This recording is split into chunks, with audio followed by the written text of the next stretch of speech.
You haven't texted anyone in 3 months. Your birthday passed with no plans, no complaints. Someone asked if you wanted to hang out, and you said, I'm busy. But here's the twist: you weren't lying, you were busy, busy protecting your peace. And honestly, you've never felt lighter. People call you cold now, the one who changed, the one who cut everyone off. But here's what nobody's asking: what if you didn't cut people off? What if you just stopped pretending you weren't already alone? Let's talk about the psychology of people who walk away from everyone. Because, spoiler alert, it's not the villain origin story people think it is. First, let's clear something up. You didn't wake up heartless. You woke up after years, years of being the friend who always showed up, who drove hours for other people's crises, who remembered birthdays like it was your job. You were the reliable one, the glue, the person everyone called when they needed something. Then you needed something. Crickets. Maybe one sorry to hear that text. Maybe someone said they'd call back. They didn't. And suddenly the math stopped making sense. Here's where your brain did something fascinating. It started running cost benefit analyses without you even realizing it. Every interaction became a spreadsheet. How much energy does this take? What am I actually getting back? And the data, devastating. You were the one texting first, always. You were the one adjusting your schedule, canceling plans, sacrificing your needs. And when you actually looked at how many times they did the same, tumbleweeds, this is where psychology gets interesting. Your nervous system, this incredible survival machine, started recognizing a pattern. Every time you let someone in, every time you showed up with your whole heart, you'd eventually end up alone with the pieces. The friend who vanished when you got depressed, the partner who left when things got hard, your brain learned connection equals eventual abandonment. So you started controlling the one variable you could, the exit. And here's the part that messes with people. Abandonment hurts less when you're the one who initiates it. People call it self-sabotage. You call it pattern recognition. But this didn't start in adulthood. Somewhere back in childhood, you learn that people leave or people hurt. Maybe a parent who was physically there but emotionally gone. Maybe you were the kid who learned to handle everything alone because asking for help meant hearing not now, or figure it out yourself, or worse, nothing at all. Maybe your feelings were inconvenient. Don't be so sensitive. Other kids have it worse. So you learned on needing people is dangerous. Your nervous system absorbed this lesson while it was still developing, still trying to make sense of the world. Those early experiences became your blueprint. They drew the map of what connection looks like, what you can expect when you let someone in. Every adult relationship that followed just confirmed it. Eventually, you'll be alone. Eventually, the love runs out. Your nervous system wired itself around this truth. Not because you're broken, because you were learning. Now here's where it gets wild. People say you've built walls, but you didn't build walls, you built boundaries. There's a difference. Walls keep everyone out, boundaries keep the wrong people out. The problem, after enough years of only the wrong people showing up, those boundaries start looking like walls, and maybe that's okay. And this matters. This phase isn't about rejecting connection forever. It's about refusing indiscriminate access. You didn't stop wanting people. You stopped accepting anyone who felt familiar, but unsafe. You became a detective of abandonment patterns. You can spot them now within the first few conversations. The friend who only texts when they need something, you see it in how they never ask how you're doing. The person who's present when life is good but ghosts when it gets hard, you know the exit signs, response is getting shorter. Let's hang out soon, becoming code for never. The friend who will definitely call when things calm down, but things never calm down. You've developed what psychologists call hypervigilance, but not the kind that makes you paranoid. The kind that makes you accurate. You're reading micro patterns others miss. The subtle shift in tone, the convenient excuses that always favor them, the way effort only flows one direction. Your pattern recognition isn't pessimism, it's data collection. And the data keeps proving you right. You've become fluent in the language of emotional unavailability, able to translate every "I've been so busy" into its real meaning. Every promise becomes predictable. Every "we should catch up" dies exactly when you expect it to. You've watched this pattern repeat with enough people that you stopped being surprised. Now you just cut it short, not dramatically, quietly. Stop initiating, stop trying. See if they notice. They rarely do. And that tells you everything. The loneliest you ever felt wasn't when you cut everyone off, it was before. Sitting in a room full of friends, feeling invisible. Being in a relationship and still feeling fundamentally alone. The physical isolation didn't create the loneliness. It just stopped pretending the loneliness wasn't already there. Here's what surprises people: it doesn't hurt like you thought it would. The solo holidays, the birthday with no texts, the emergency you handle yourself because there's no one to call. You expected devastation. Instead, you got quiet, and quiet became your favorite sound. People don't understand why you choose isolation over connection. They don't see that for you. Isolation isn't the opposite of connection, it's the absence of rejection. It's the one space where you can't be abandoned because there's no one close enough to leave. You're not cold, you're clear, you're not closed off, you're protected. This isn't giving up on connection forever. It's refusing to accept the broken version of it that's been offered over and over. It's saying, if this is what relationships are, constant one sidedness, endless performing, waiting for people who never show up, then I'd rather have none. And here's what nobody tells you about choosing yourself: it's not selfish, it's survival. It's recognizing that you can't keep pouring from an empty cup into people who treat you like a convenience store. Open when they need you, forgotten when they don't. And you know what's wild? You're not the villain in their stories, no matter what they say, when you're not there to defend yourself. You're just someone who finally stopped waiting for people to show up and started showing up for yourself. But let me go deeper here because I know what you're thinking. You're wondering if something is fundamentally wrong with you, if maybe the common denominator in all these failed connections is you. And I need you to hear this clearly. The fact that you're even asking that question proves you're not the problem. The people who should be asking that question never do. Let's talk about what actually happens in your brain when you've been abandoned enough times, because this isn't just emotional, it's neurological. Your amygdala, the part of your brain responsible for detecting threats, has been trained by experience.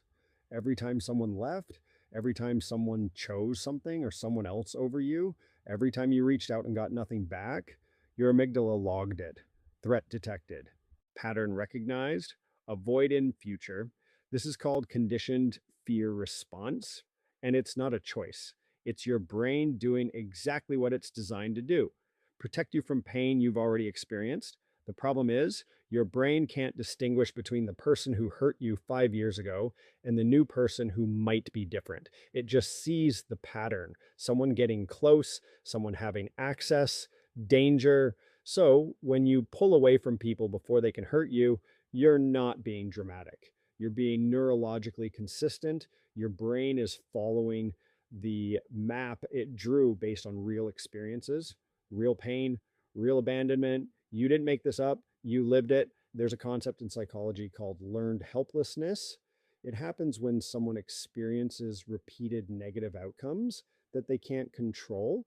Eventually, they stop trying to change the outcome, even when the situation changes, even when escape becomes possible, because their brain has learned that trying leads to pain. But here's what's interesting about your situation: you didn't develop learned helplessness, you developed learned agency. Instead of becoming passive and instead of accepting whatever scraps of connection people threw at you, you took control. You said, if I can't control whether people stay, I can control whether they get close enough to leave. That's not helplessness. That's adaptation. It's your brain finding a solution to an impossible equation. Now, let me talk about something uncomfortable, the role that attachment style plays in all of this, because I know some of you have read about attachment theory, you know about secure attachment, anxious attachment, avoidant attachment, and you might be thinking, I'm just avoidant, that's my problem. But attachment styles aren't destiny, they're adaptation. If you developed avoidant attachment, it's because avoidance kept you safe. It's because being close to people meant getting hurt, and your nervous system figured out that distance equals protection. You didn't choose this randomly, you chose it because it worked. It kept you alive emotionally when nothing else did. The question isn't how do I fix my attachment style? The question is what was I protecting myself from? And is that threat still present? Because here's what attachment research actually shows attachment styles can change, not easily, not quickly, but they can change when someone experiences consistent, reliable, safe connection. The problem is you have to let someone get close enough to provide that. And that's the terrifying part. Let me tell you about a phenomenon called the approach avoidance conflict. It's when you simultaneously want something and fear it. You want connection, you want someone to see you, to choose you, to stay, but you also fear it because every time you've had it, it's been taken away. So you're stuck in this loop, moving toward people, then pulling back, opening up, then shutting down, wanting closeness, but creating distance. This isn't indecision. It's protection meeting longing. It's your heart wanting what your nervous system has learned to fear. And living in that conflict is exhausting. No wonder you chose to step out of the game entirely. But I want to challenge something here because there's a difference between temporary retreat and permanent fortress. And I think some of you have confused the two. Temporary retreat is strategic. It's stepping back to heal, to recalibrate, to figure out who you are outside of relationships that were draining you. It's creating space to understand your patterns so you can eventually make different choices. Temporary retreat has an endpoint. It has intention. It has hope built into it, and even if that hope is quiet. Permanent fortress is different. It's deciding that the risk of connection will never be worth it. It's closing the door and throwing away the key. It's accepting loneliness as a fixed state rather than a current circumstance. And while I understand why that feels safer, I want you to question whether it's actually what you want or if it's just what your fear is telling you to accept. Here's something I've noticed about people who cut everyone off. They're often the most capable of deep connection. They're the ones who feel everything intensely, who love with their whole hearts, who remember every detail because they actually pay attention. They're not cold people pretending to be warm. They're warm people who got burned so many times they learned to stop touching the fire. And that's the tragedy. The people most capable of meaningful connection are often the ones who have given up on finding it because they've been hurt in proportion to how much they cared. And caring that much, then losing is unbearable. Let me talk about the difference between solitude and isolation because they look similar from the outside but feel completely different on the inside. Solitude is chosen, it's restorative, it's peaceful. You're alone, but you don't feel lonely. You're using the space to create, to think, to heal, to simply exist without performing. Solitude is sustainable. You could live here for a while and be okay. Isolation is different. Isolation is hiding. It's protecting yourself from something, but it's also cutting yourself off from things you need. Isolation often comes with loneliness, even if you've convinced yourself it doesn't. Isolation is surviving, not thriving. And while surviving is valid, while surviving is necessary sometimes, you deserve more than just survival. So I want you to ask yourself honestly, are you in solitude or isolation? Are you healing or hiding? Are you choosing this space or just afraid to leave it? And there's no wrong answer here. If you're hiding, that's okay. You're doing what you need to do. But I want you to know the difference because confusing the two can keep you stuck longer than necessary. Let me address the guilt because I know some of you feel it. You feel guilty for cutting people off, even people who deserved it. You feel guilty for not texting back, for declining invitations, for being unavailable, you feel like you're the problem, like you're the one abandoning people now. But here's what I want you to understand: walking away from people who weren't showing up for you isn't abandonment, it's honesty. It's stopping the pretense that a relationship existed when it was really just you performing connection for two. You can't abandon someone who never really had you. You can't leave someone who was never really there. And the people who make you feel guilty for having boundaries, those are often the ones who benefited most from you having none. They miss your availability. They miss your reliability. They miss having someone who's always showed up while they never had to. That's not missing you. That's missing what you provided.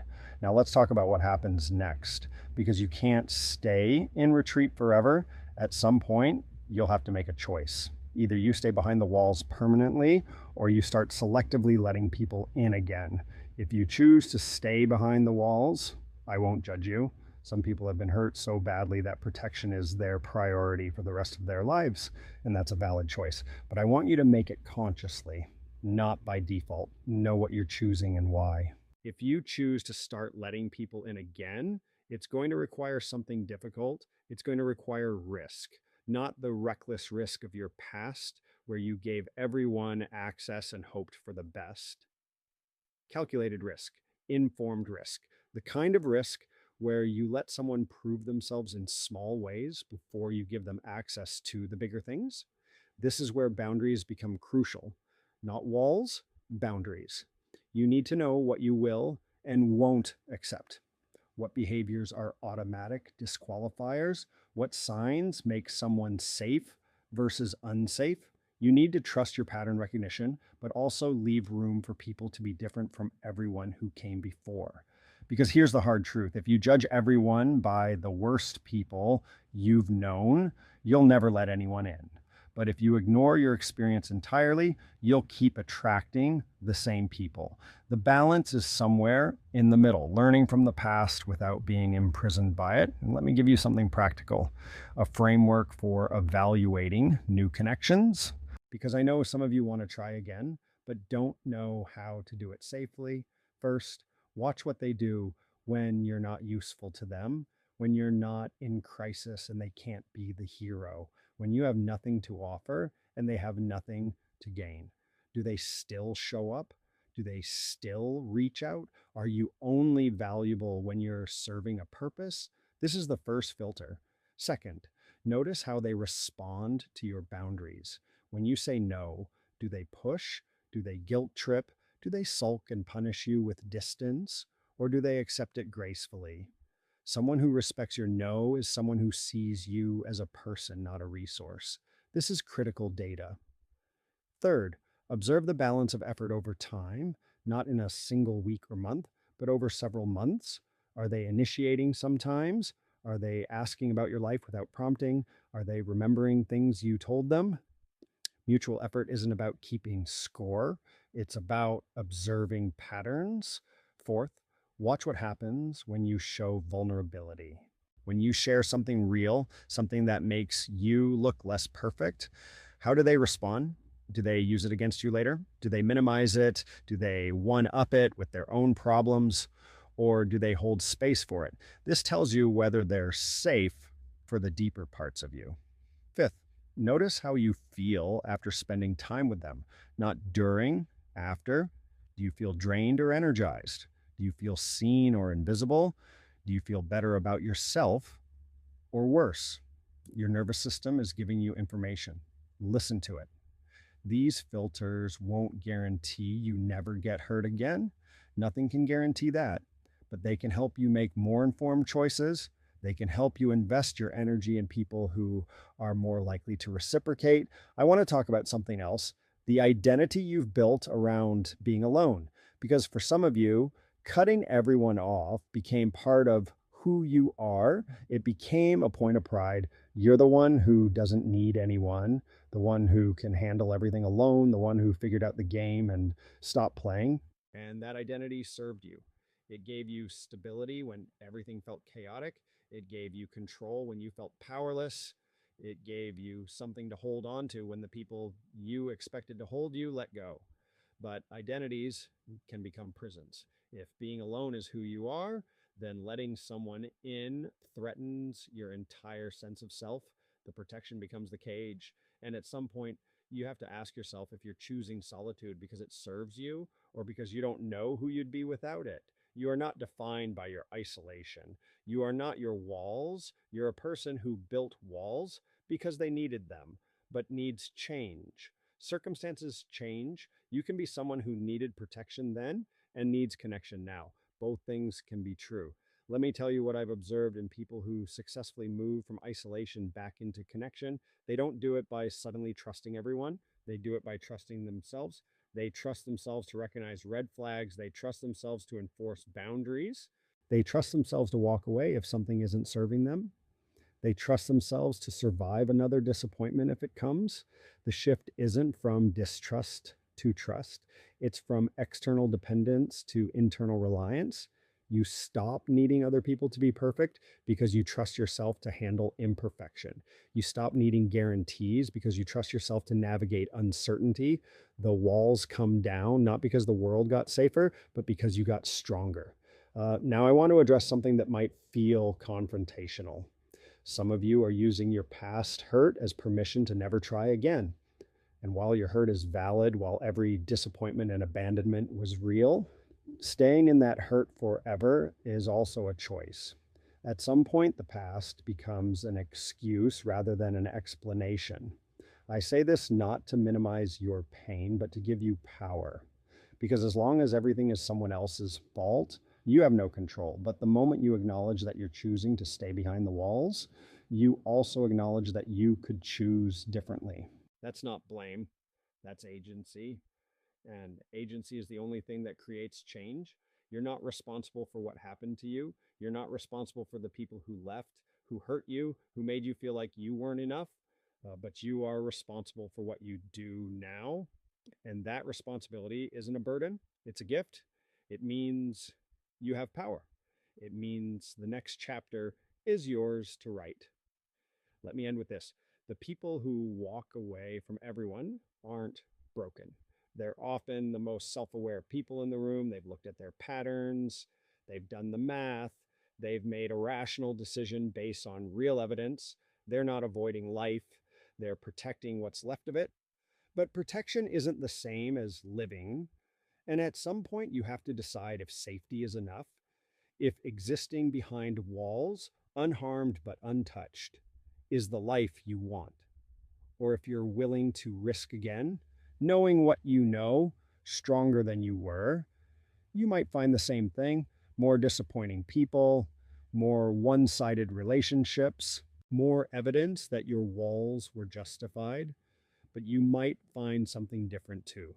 Someone who stays, someone who shows up without being asked, someone who makes connection feel like coming home instead of walking into danger. You won't know unless you try. And trying doesn't mean throwing the doors open, it means cracking them, testing, evaluating, trusting yourself to close them again if you need to. You've survived everything so far, every abandonment, every disappointment, every person who made you feel unworthy of their presence. You're still here. That means you're capable. That means you can survive whatever comes next, too. So here's what I want to leave you with: your walls kept you alive. Honor them. Your boundaries protected you. Keep them. Your decision to walk away from everyone who was hurting you was correct. Don't doubt it. But also know this: the same strength that helped you survive alone is the strength that can help you connect again when you're ready, if you're ever ready, on your terms, at your pace. You're not cold. You're not broken. You're not incapable of love.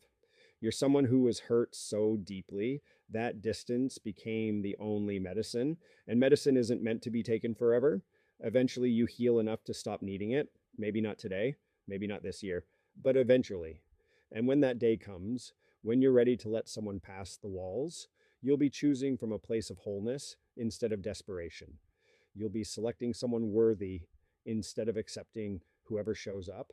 You'll be entering connection as someone who knows their value, not someone trying to find it in another person. That's the gift your isolation gave you. Time to become someone who doesn't need connection to feel complete, which is exactly the foundation that makes healthy connection possible. You're not the villain, you're the survivor, and survivors get to decide what happens next. If this resonated, hit subscribe. And if you know someone who needs to hear this, someone who's been called cold for protecting themselves, let's send it to them. The next video goes even deeper into why some people think differently, why their minds work in ways others don't understand. Click it. You'll see yourself in ways you never expected.